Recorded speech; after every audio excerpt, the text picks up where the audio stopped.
Top quality और consistent performance के लिए सिर्फ सिल्वर पंप नाम याद रखना। ड्रोन हमले के बाद 10 प्लेन डाइवर्ट किए गए। ये इस वक्त एक और ब्रेकिंग न्यूज आ रही है। 8 फ्लाइट्स की उड़ानों में देरी हो रही है। डोमोडेडोवो एयरपोर्ट बंद होने से ये बड़ा असर पड़ा है। डोमोडेडोवो पर जो यूक्रेनी हमले हुए उसके बाद अब ये बड़ी खबर आ रही है। एयरपोर्ट बंद होने का खासा असर साफ नजर आ रहा है। 8 फ्लाइट्स की उड़ानों में देरी हुई है। ड्रोन हमले के बाद 10 प्लेन्स को यहां से करना पड़ा है डाइवर्ट। तो आप देखिए यूक्रेन का ड्रोन से जो अटैक हुआ मॉस्को में, इसके बाद विध्वंस नजर आ रहा है। कुर्स्क न्यूक्लियर पावर प्लांट पर भी हमला किया गया। यह खबर आ रही है ड्रोन के जरिए।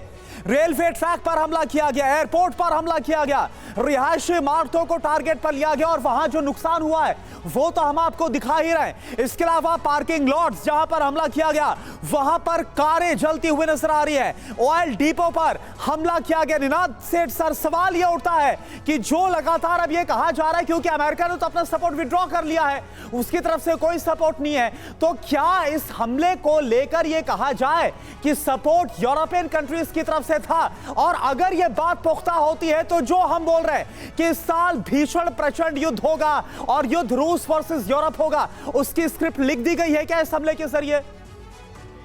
हमला बिना इंटेलिजेंस सपोर्ट के नहीं हो सकता और इंटेलिजेंस सपोर्ट 3-4 तरह के होते हैं। ये जो लूटी ड्रोन है उसका जो वॉरहेड है वो 75 किलो का, ये एक बड़ा ड्रोन है और 1500 से 2000 किलोमीटर दूर तक मार कर सकता है, लेकिन उसको गाइड करने के लिए भी ज़रूरत पड़ती है।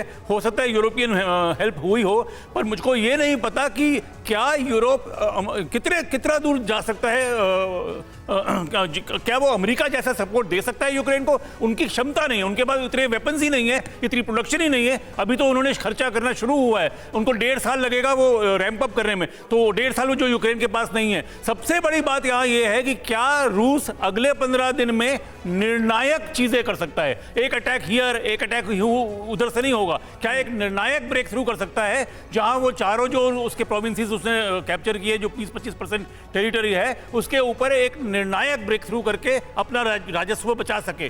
तो उस निर्णायक ब्रेक थ्रू के सिवाय लड़ाई चलती रहेगी और रूस के लिए सबसे बड़ी बात है एक निर्णायक बड़ा अटैक करके ब्रेक थ्रू करना। बिल्कुल बिल्कुल। तो क्या ये मुमकिन है? एक बड़ा सवाल है निश्चित तौर पर ये। और देखिए इस बीच यूक्रेनी ड्रोन हमले में कुर्स्क परमाणु पावर प्लांट टारगेट हुआ है। कुर्स्क में परमाणु पावर प्लांट पर हमला हुआ है। 40 से 50 ड्रोन से पावर प्लांट पर अटैक कर दिया गया। अब तक हमले से हालांकि नुकसान की कोई खबर नहीं आई है।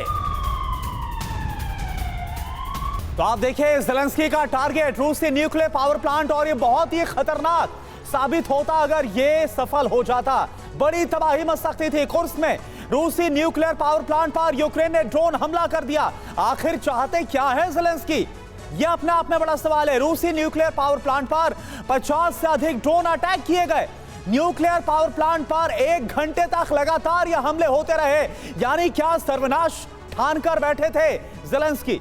जी हां, रूस ने यूक्रेनी ड्रोन्स को हवा में मार गिराया। कुर्स्क के कुर्स्टोव इलाके में है ये रूसी न्यूक्लियर प्लांट जिसे किया गया टारगेट।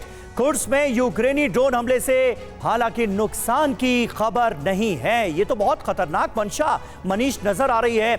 यूक्रेन ने न्यूक्लियर पावर प्लांट को निशाना बनाने की कोशिश की। खैरियत बस इस बात की रही कि पावर प्लांट बर्बाद नहीं हुआ इस हमले में, वरना तो तबाही मच जाती।